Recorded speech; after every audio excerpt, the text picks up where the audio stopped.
निर्भो निर्वैरकालमूर्त अजूनी सैभं गुरुप्रसाद। बाबा बोलना क्या कहिए, जैसे राम नाम रव रही है। अखां तो बाद जबान दी गल, रसना दी गल करन लगे हैं। रसना रसां दी खाण, रसना बोलण दे तत्पर। जबान नूं परिपूर्ण परमात्मा ने दो कम प्रदान कीते ने। बोल सकती है, रस मान सकती है। कई दफा जिसकी जबान की शक्ति कमजोर होवे, लड़खड़ा के बोलता है, थथरा बोलता है। और कई दफा ऐसा भी हो जाता है, गूंगा हो जाता है, बोल ही नहीं सकता। ऐसा भी देखा गया है, वड्डी बीमारी घोर वड्डे ताप करके जबान अपनी स्वाद शक्ति भी गवा बैठती है। मुंह दे कोई रसदायक चीज भी पाई है, रस नहीं आ रहा, क्योंकि रसना ने रस नूं माणन दी जिहड़ी शक्ति है गवा छड्डी है। जबान अपने विच ये दो शक्तियां रखती है, बोलना, रस माणना। बोल के दूसरे नाल संबंध जुड़ता है, रस मान के पदार्थां नाल संबंध जुड़ता है। रस ही ना हो तो कुछ खाण नूं जी नहीं करेगा, और बोल ही ना सकिए तो संबंध नहीं जुड़नगे, संबंध नहीं जुड़नगे, रिश्ता नहीं जुड़ेगा। धन गुरु नानक देव जी महाराज फरमाते ने, मोह के बोलन बोलिए, की बोलिए जित सुन धरे प्यार। ऐसा भी बोलना है, बोलिए। बोलन विच प्यार टपके, बोलन विच मधुरता टपके, बोलन विच दूरदृष्टि टपके, बोलन विच गहराई होवे। जितनी गहराई होवेगी उतने संबंधां विच गहराई हो जाएगी, वो बोल कर देंगे। जितने बोल दूर तक जा सकते हैं भाव, जिन्नी बोलां विच दूरी होवेगी उतनी दूर दे संबंध जुड़नगे। बोलां दी बड़ी भारी महानता है, बल्कि इंज कह दईए, अगर मनुख दे कोल बोलना ना होवे, जगत दे सारे संबंध रिश्ते बन नहीं सकणगे। बोल के ही ते संबंध बनते हैं और बोल के ही टुटते हैं। एक बोल बोले तो ओपरा मनुख भी अपना हो गया, पर एक बोल बोले है भरा भी दुश्मन हो गया, मित्रता भी टुट गई है। अगर एक बोल बोल के एक ओपे नूं अपना बनाया जा सकता है, ऐसे भी जगत विच बोलने बोलिए परमात्मा अपना हो जाता है, ईश्वर अपना हो जाता है। बोलां दी बड़ी भारी महानता है, बोलां दी बड़ी अपनी गल है। कहते ने वो जो परिपूर्ण परमात्मा प्रकाश रूप है, उस तो भी जिहड़ी सब तो पहले क्रिया प्रगट हुई है, बोल। बोलना एक कृत्य है, परमात्मा दा बोल। तो प्रश्न खड़ा होता है, परमात्मा की बोले है। बल्कि साडे देश के ऋषि मुनि और दुनिया के अवतारी पुरुष ऐसा कह रहे हैं कि सारा संसार उसदे बोल तो आया है, उसदे वचन तो आया है। जैसे शक्तिशाली मनुख वो बोल रहे हैं तो हजारां मनुख कम कर रहे हैं, वो बोल रहे हैं हजारां मनुख सलाम कर रहे हैं, वो बोल रहे हैं हजारां मनुख चल पे ने। एक बोल हजारां मनुख चल पे, एक बोल हजारां मनुख कम कार दे जुट गए, एक बोल हजारां मनुखां दे हाथ रुक गए, एक बोल हजारां मनुख सलाम पे करते हैं। परमात्मा का एक बोल जिस तो सारा ब्रह्मंड बन गया, सारी कायनात बन गई। गालबन धर्म का प्राचीन इतिहास वध तो वध जो उपलब्ध है वो 5000 साल पुराना है। वेद 5000 साल पुराने ने, इस तो पिछे दे कोई धर्म ग्रंथ मिलते नहीं। वैदिक ऋषि ऐसा कहते ने, परमात्मा तो एक धुन होई कि ओम ओम, जगत बन गया, संसार की सिरजना हो गई। गालबन 2500 साल पहले होए ने स्वामी महावीर जैन धर्म दे बानी। उन्हों का फरमान ओंकार ब्रह्मंड की धुनी है और सारा आकार ओंकार तो होया। क्रिश्चियनिटी नूं जन्म देने वाले ईसाईयत के जन्मदाता यसु मसीह, उन्हों का कहना लोगोस नाम की धुनी ब्रह्मंड की धुनी है। खुदा तो यह धुन होई, जगत बिरजना हो गई। इसे तरह का इस्लामी जगत दे इस्लाम दे बानी महान वक़्त दे पैगंबरी पुरुष और समाज सुधारक मुहम्मद साहब दे कंठ तो बोल निकलिया, कुन कुन, जगत की सिरजना हो गई, संसार बन गया। और इसे तरीके दे नाल धन गुरु नानक देव जी महाराज फरमान करते ने, कीता पसाओ एको कवाओ तिस्ते होए लख दरियाओ। लखां जिंदगियां दे दरिया चल पे एक कवाओ तो, एक बोल तो। फिर सिर्फ दरिया चले ही नहीं, सिर्फ एक बोल तो उत्पत्ति नहीं हुई। महाराज ऐसा कहने, उत्पत परले शब्दे होवे, शब्दे ही फिर उपपत होवे। ये उत्पत्ति शब्द तो हो रही है, परले भी शब्द तो हो रही है।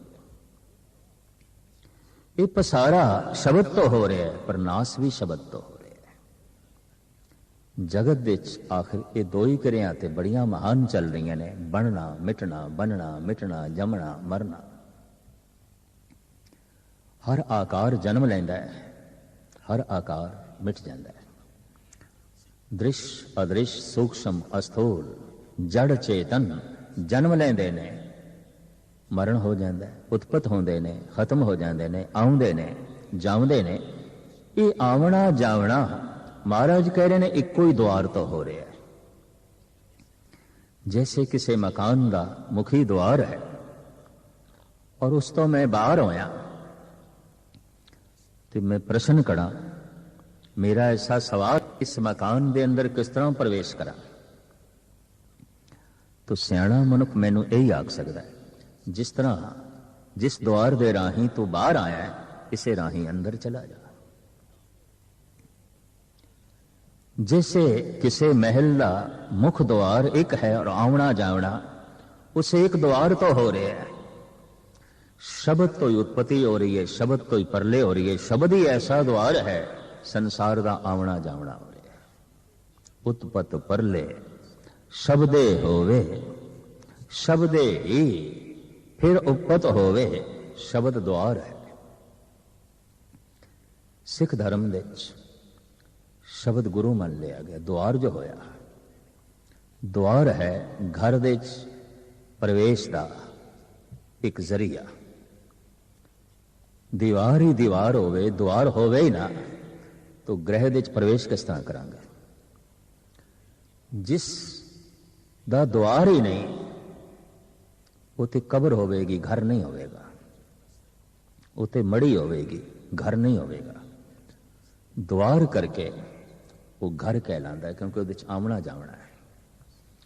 अंदर बैठे हुए बाहर नहीं आ सकते, और बाहर गया होया अंदर प्रवेश नहीं कर सकता है, ये तो कब्र बन गया। ये कोई ग्रह थोड़ी है। घर नो घर बनांदा है द्वार, द्वार करके घर दी महिमा। और कहते ने द्वार तो ही घर की अजमत का पता चलता है। इस वास्ते वड्डे घरां दे दरवाजे वड्डे, महान घरां दे द्वार वड्डे।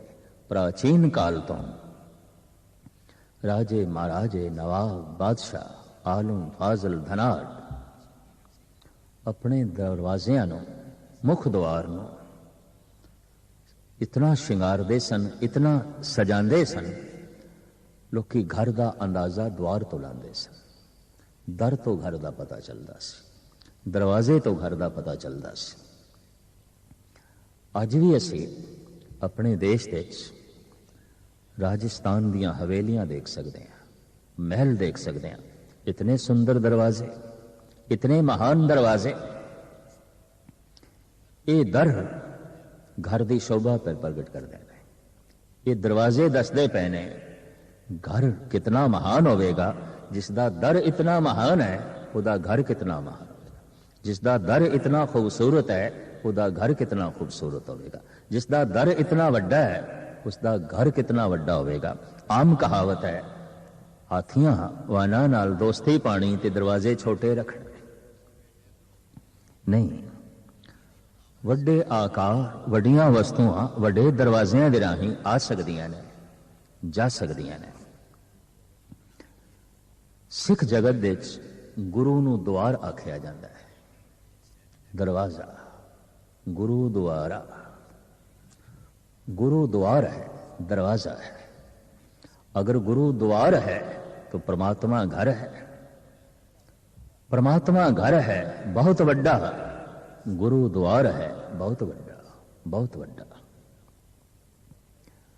और भगत कबीर ऐसा कहते हैं, ये दरवाजा कदी बंद नहीं होता, किसी लिए भी बंद नहीं होता। जह दर आवत जात हो हटके ना ही कोय, सो दर कैसा छोड़िए जो दर ऐसा होए। जिस दर ते किसी नूं भी रोक नहीं आण जाण दी। जैसे मैं नास्तिक बना, मैं ईश्वर नूं इनकार करदा, मैनूं कौन रोकेगा? कोई कानून नहीं, कोई समाजिक नियमावली नहीं भी तू नास्तिक क्यों है, तेनों सजा दी जाएगी। मैं नास्तिक हो सकता, मैं इनकार कर सकता, मैं कह सकता मैं इस दरवाजे दे प्रवेश नहीं करना, भावें खुला है तो खुला। कोई नास्तिक यह कहता है मैं इस दरवाजे दे प्रवेश नहीं करना। कोई भगत ते संत कहता मैं इस घर तो हुण बाहर निकलना ही नहीं, अंदर ही रहना, प्रभु दे विच रहना है, परमात्मा दे जो है रहना है। भगत सिरमौर श्री रविदास जी महाराज कहते ने, ज्यों ज्यों सैर करे त्यों भावे, महरम महल न को अटकावे। जिस दिन दा प्रभु मेरा महरम बने, मेरा अपना बने, हुण मेनू समझ आ गई है उस दे महल दा जिहड़ा द्वार है उस ते अटक नहीं है, किसी नू रोकिया नहीं जाता, आवना जावना खुला है। जह दर आवत जात हो हटके ना ही कोय, सो दर कैसा छोड़िए जो दर ऐसा होए। जैसे जैसे दरवाजा वड्डा होवेगा, महल वड्डा होवेगा, वो दरवाजा बहुता बंद होवेगा, किसे किसे वक्त खुलेगा और किसे किसे लिए खुलेगा। हर एक लिए खुला नहीं है और हर वक्त भी खुला नहीं है, क्योंकि महल बहुत वड्डा, दरवाजा बड़ा महान। जितना वड्डा पहरा, जितना वड्डा घर, और उतना ही ज्यादा दर बंद। वो दर खुलदा है किसे किसे वक्त, वो दर खुलदा है किसे किसे लिए, हर वक्त खुला नहीं है और हर एक लिए खुला नहीं है। भगत कबीर कहते ने परमात्मा दा दर हर वक्त खुला है, कदी बंद होंदा ही नहीं। और परमात्मा दा दर हर एक लिए खुला है, ये नहीं किसी लिए बंद ते किसी लिए खुला, हर वक्त खुला है और हर एक लिए खुला है। जै दर आवत जात हो हटके ना ही कोय, सो दर कैसा छोड़िए जो दर ऐसा होए। ऐसा एक बोल है तू प्रवेश कर सकता है प्रभु के अंदर, और ऐसा एक बोल है तू दूर जा सकता है, बहुत दूर जा सकता है। मिथ्या बोल, कौड़ा बोल, गाल कड, कुरख्त बोल, दूर चला जाएगा, दूर चला जाएगा। मिठा बोल जगत नाल तू प्रभु दे दर दे नेड़े आ गया, और ऐसा बोल जो प्रभु नू चंगा लगे तू दर दे प्रवेश कर गया। बोलना ही प्रवेश है, बोलना ही निकास है। ये इंट्रेंस और एग्जिट एक ही है। जिस द्वार दे राही बाहर जाईदा है उसे राही अंदर आईदा है, जिस राही अंदर आईदा है उस राही बाहर जाईदा है। बोल ही दूर ले जाते ने, बोल ही नेड़े ले आते ने। बोल जोड़ देंदे ने, बोल तोड़ देंदे ने। टुट गई प्रीत बुर बोल, बुरा बोल के प्रीत टुट गई, मिठा बोल के प्रीत जुड़ गई। टुटे संबंध जुड़ गए। बोलन दी बड़ी मान्यता। धन गुरु नानक देव जी महाराज भी फरमान करते ने, परमात्मा दे बोल तो सारा जगत आया है और जगत दे च उसदा बोल गूंज रहा है। जैसे मां बाप तो ये शरीर आया है, तो शरीर दे च मां बाप दी अंश मौजूद है, अंश मौजूद है। मां दी अंश भी मौजूद है, पिता दी अंश भी मौजूद है, जिसनों गुरबाणी इंज कहती है, पानी मैला माटी गोरी, इस माटी की पुत्री जोरी। पिता दा मैला पानी, मां दी लाल मिट्टी खून। पानी मैला माटी गोरी, गोरी गेरवी लाल, इस माटी की पुत्री जोरी। इस तरह मैले पानी नाल, लाल मिट्टी नाल ये शरीर दा चोला बनिया, ये मकान बनिया। इस दे शरीर दे कुछ मां दा योगदान है, कुछ पिता दा। मां बाप दी अंश शरीर दे मौजूद है। शब्द तो संसार आया है, तो संसार दे शब्द मौजूद है, क्योंकि आया जो संसार तो है और उस शब्द हर वक्त गूंज रहा है। जैसे शरीर हर वक्त मां है, शरीर दे हर वक्त पिता है। पिता दी अंश नूं असीं अपने शरीर दे चों कढ नहीं सकते। माता दी अंश नूं असीं अपनी काया दे चों कढ नहीं सकते। ब्रह्मंड दे चों प्रभु दे बोल नूं असीं कढ नहीं सकते, क्योंकि ब्रह्मंड आया ही बोल तो है। सारा आकार आया ही बोलां तो है, तो उन्हां बोलां नूं किस तरह कढिया जाएगा। तो वैदिक ऋषि कहते ने ओ बोल सी ओम। स्वामी महावीर कहते ने ओ बोल सी ओंकार। ईसा कहते ने ओ बोल सी लोगोस। महान पैगंबरी पुरुष मोहम्मद साहब कहते ने बोल सी कुन।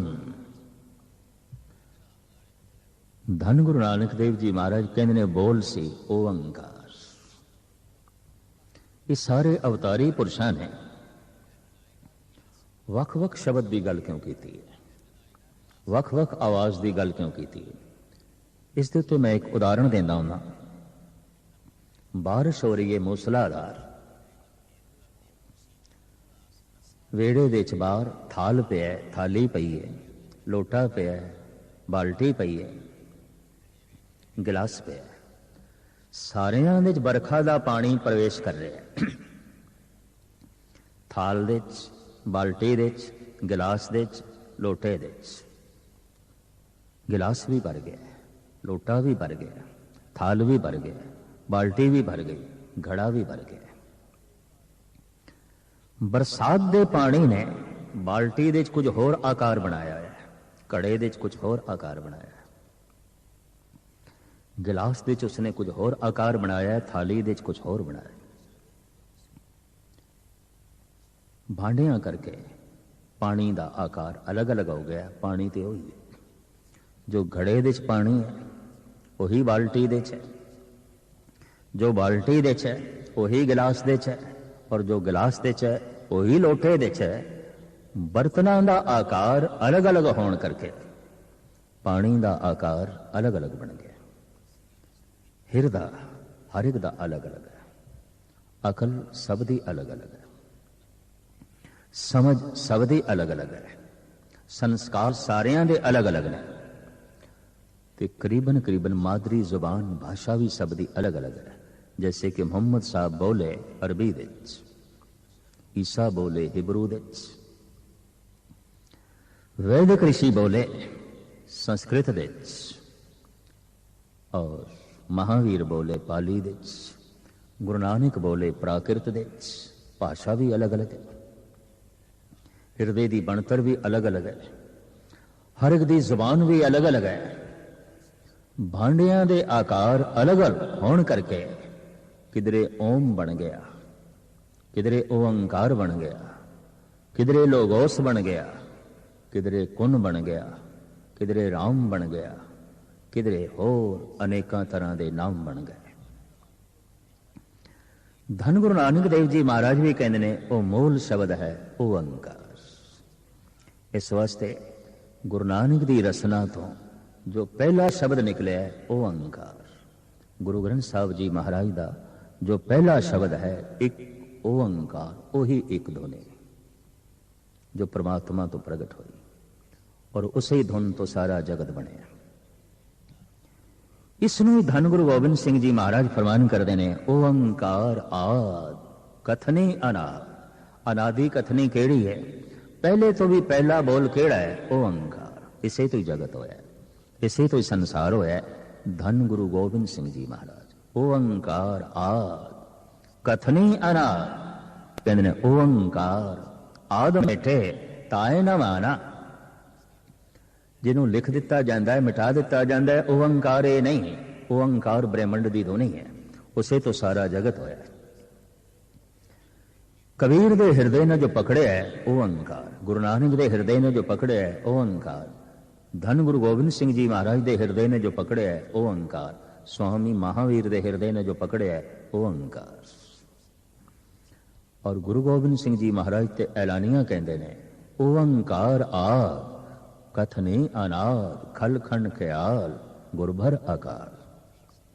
हे परिपूर्ण परमात्मा, तेरा सब तो पहले दा बोल जो ब्रह्मंड दी धुनी पहली आवाज की ओंकार, इसे तो जगत होया। एक बोल इतना शक्तिशाली, उसे तो धुंध हो गई। यही धुंध समा पाके पानी बन गई, यही पानी ठोस जीवन धारण कर गया और यही ठोस मिट्टी पत्थर विकास करते करते वनस्पति की शक्ल अख्तियार कर गया। वनस्पति चलती चलती कीड़े मकोड़े पशु पक्षी बन गई और पशु पक्षी अनंत काल तक चलते रहे, विकसित होंदे रहे, मनुख बन गए। ते मनुख भी कदी अपना पूर्ण विकास कर लेंदा है, परमात्मा का रूप हो जाता है, देवता हो जाता है, संत हो जाता है, परमात्मा का रूप हो जाता है। और लोग कहते हैं मनुख नहीं है, ये तो हुण परमात्मा है, ये तो हुण ईश्वर है। शब्द तो सारा आकार आया और सब तो चेतन आकार है मनुख। शब्द दे राही उस परमात्मा दे प्रवेश करेगा और जिहड़े प्रवेश कर जाते हैं वो कह देंदे ने असी हुण उसे दा ही रूप हाँ। जैसे धन गुरु तेग बहादुर साहब जी महाराज का बोल गुर कृपा जय नर को कीनी ते ए जुगत पछानी नानक लीन भयो गोविंद स्यों ज्यों पानी संग पानी। जिस तरह सरिता सागर दे लीन होके सागर हो गई, असी गोबिंद दे लीन होके गोबिंद हो गए। भगत कबीर भी ऐसा कहते हैं अब तो जाए चढ़े सिंहासन मिले हैं सारंग पानी राम कबीरा एक भय है कोई से पछाने। हुण कबीर ही राम हो गए। राम दा जो द्वार सी शब्द उहदे च प्रवेश करके भगत कबीर कहते असी राम हो गए, असी राम दा रूप हो गए। तो जैसे मां बाप तो ये शरीर आया है, शब्द तो ये ब्रह्मंड आया है। अगर शब्द तो ब्रह्मंड आया है तो शब्द दे राही वापस जाएगा। इस वास्ते गुरु नानक देव जी महाराज कहते ने मोह के बोलन बोलिए रसना बड़ी महान है। ये कुछ ऐसा बोले प्रभु नाल संबंध जुड़ जाता है, उस अनादि परमात्मा दे प्रवेश मिल जाता है, पर ये बोल दूर भी ले जाएंगे। मनुख एक बोल ऐसा बोल देता है मां तो दूर हो जाता है, रिश्ता टूट जाता है। एक बोल ऐसा बोल देता है, पत्नी ने बोले कि पति ने बोले तलाक तक नौबत चली गई है। सियाणे कहते ने लड़ाई झगड़ियां दे बेशतर कारण नवे सदी कारण ये रसना है, ये जमान है। चाहे परिवारिक झगड़े ने, चाहे मुल्की झगड़े ने, चाहे कौमी झगड़े ने, झगड़ियां विच 90% जो आधारशिला है वो जबान रखती है, बोलां तो होंदा है। एक बोल ही बोलिया द्रौपदी ने महाभारत दा युग, ये अंधे दा अंधा है, धृतराष्ट्र अंधा, दुर्योधन उस अंधे पिता दा पुत्र, और द्रौपदी दी जबान तो बोल निकलदा है, ये अंधे दा अंधा है। इस एक बोल ने इतना बड़ा महाभारत करा दिता, एक बोल ने, एक शब्द ने। कई दफा ग्रह कलेश नूं लईए, कई दफा कौमी टकराओ या मुल्की टकरावां नूं भी लईए, ठीक है अनेकों तरह के स्वार्थ होणगे, लेकिन 90% टकराव का कारण तो बोल ही है। मुद्दतां दी बनी हुई मित्रता दुश्मनी दे बदल गई, दोस्ती दुश्मनी दे बदल गई, पति पत्नी दे संबंध तलाक तक जा पहुंचे। एक बोल संसारिक रिश्तियां नूं धर्म भरम कर देंदा है, एक बोल मनुख नूं परमात्मा तो भी दूर ले जाता है। इस वास्ते साहिब कहते ने की बोलीए मोह के बोलन बोलीए, जित सुन धरे प्यार की बोलीए। तो गुरु नानक देव जी महाराज कहते अमृत वेला सच नाम वड्याई विचार, अलल सवा ब्रह्म मुहूर्त विच उठ के तू अपनी जबान दे नाल सिर्फ परमात्मा दे नाम दा ही आलाप कर, बाकी गल छोड़, सिर्फ उस दे नाम दा बोल ही बोल। ये नाम तेनू प्रभु दे ग्रह दे प्रवेश करा देगा और तेनू प्रभु स्वरूप बना देगा। भगत कबीर कहते ने बाबा बोलना क्या कहिए, जैसे राम नाम रव रहीए। बोलदियां मनुख राम दा रूप हो गया, बोलदियां मनुख निरंकार हो गया, लेकिन बोलदियां मनुख विकार दा रूप भी हो सकता है। इस वास्ते बाणी कहती है बोलत बोलत बड़े बिकारा, बिन बोले क्या करे बिचारा। बोल के ही निरंकार प्रगट होता है, बोल के ही विकार प्रगट होता है। रसना ऐसा द्वार है जिस तो आवना भी हो रहा है, जामना भी हो रहा है। अगर ये मिठे बोल बोले तो रसना अमृतमयी हो जाती है, क्योंकि रसना ते परमात्मा आ जाता है। प्रभ जी बसे साध की रसना, जिदी जबान ते परमात्मा बैठ गया वो बोल परमात्मामयी है। वो जितना बोलते ने जेता बोलन तेता ज्ञान, वो जितना ही बोलते ने भगवान ही प्रगट होता है, प्रभु प्रगट होता है। रसना की उस दिन महानता ते सफलता समझ लो जिस दिन रसना परमात्मा का रूप हो गई और रसना महारस मानन लग पई। यही रसना की प्राप्ति का मुद्दा है, यही लक्ष्य है, इसकी प्राप्ति ही रसना